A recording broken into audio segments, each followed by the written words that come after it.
everybody, welcome back to Break the Tackle, where we love football, we talk football. I am the PEF, and I'm here today with my PEF 10 for week 5. If you're wondering what the PEF 10 is, they're simply my top 10 teams going into the week.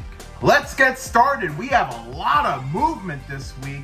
I wanted to give some honorable mentions here. The Broncos are starting to make their way back up. The Jaguars, I feel like, are creeping their way up. I really wanted to put the Steelers here. I really did. I just couldn't do it, though. At number 10, I have the Indianapolis Colts, despite the loss. I'm going to keep them in the PEF 10 here. I mean, thing is, they look pretty good for the most part. I mean, this is their first loss, and it's against a really good team in the Rams, so not going to fault them too much for that. Colts at number 10. At number 9, I got the Green Bay Packers. Okay, little concerning. You don't want to settle for a tie. I hate ties, but that's another discussion for another time. I mean, they're in a bit of a slump now. That was a game they should have won, and they simply didn't. Credit to the Cowboys, though. I mean, especially Dak Prescott. But to give up 40 points is just, you just can't be doing that. This is also a very young team, so maybe they just need some time to age. They got a bye week this week, so it might have come at a really good time for them. So I think the Packers will eventually bounce back, but for now, give me the Packers at number 9. At number 8, I got the Tampa Bay Buccaneers. They fall a couple spots, but I mean, they were still in that game despite everything. Baker Mayfield's a dog.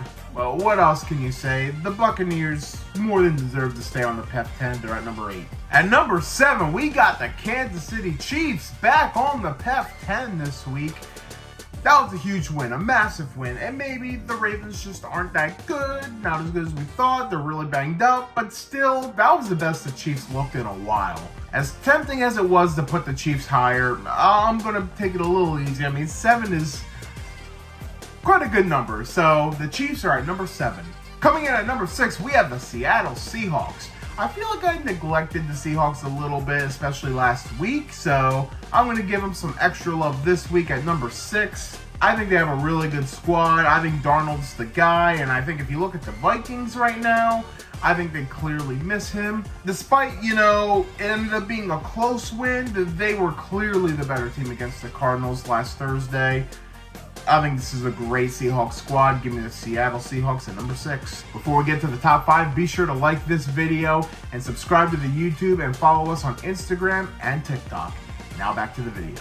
Coming in at number 5, we got the LA Chargers. I was tempted to drop them more, but you know what? Maybe it's just one of those off weeks. We all have those. Not to mention, traveling to the East Coast from the West Coast, 1 o'clock game. Joe Walt goes down early. I mean, sometimes you just have one of those games. The Giants were doing something new. This was the first time starting Jackson Dart. Don't have a lot of film on him. So yeah, I think it's reasonable to, not overreact to the Chargers here. We'll see how they go moving forward. Chargers at number 5. At number 4, we got the LA Rams going up 5 spots. Huge week for the Rams here. Big win against the Colts. Despite blowing the lead against the Eagles, there was still a lot to take away that you could say you like about the Rams. I feel like they are a real powerhouse in the NFC. I would probably say they're a top 3 team in that conference right now. Rams at number 4. At number 3, give me the Detroit Lions. Another win, another dominating performance, this time against the Cleveland Browns. A very good defense, but they put up 34 on them. This Lions team is just uber talented. I don't know what to expect from them when we get to the playoffs, but I definitely think they're not going away anytime soon. Lions at number 3. At number 2, we got the Buffalo Bills. The Bills kind of remind me of the mid-2010 Steelers, where they are just a super talented team, a really good team, but they tend to play with their food a little bit and keep games closer than they really should be. That game against the Saints was a lot closer than it needed to be for a bulk of that game. There was a chance the Saints could have taken the lead in the fourth quarter.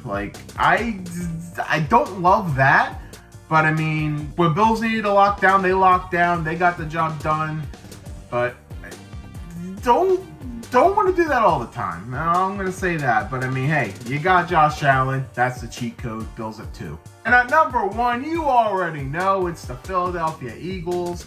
Now, Tampa almost came back on them, but Philly held strong.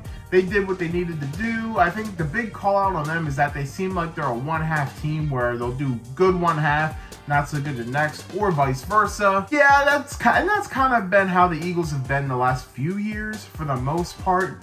But I mean, hey, they're still the best team in my eyes. No team is perfect in this league, but Eagles are the closest to it. They stand at number 1. Here's a recap of the PEF 10 going into week number 5. 10 the Colts, 9 the Packers, 8 the Buccaneers, 7 the Chiefs, 6 the Seahawks, 5 the Chargers, 4 the Rams, 3 the Lions, 2 the Bills, and 1 the Eagles. Now let's hear from you. What are your thoughts? Who are your top 10 teams going in to week 5? Share in the comments. Be sure to like this video. Give it a thumbs up. It really helps the algorithm. Be sure to subscribe to us on YouTube. Follow us on TikTok and follow us on Instagram. Thanks again for watching Break the Tackle. We love football. We talk football.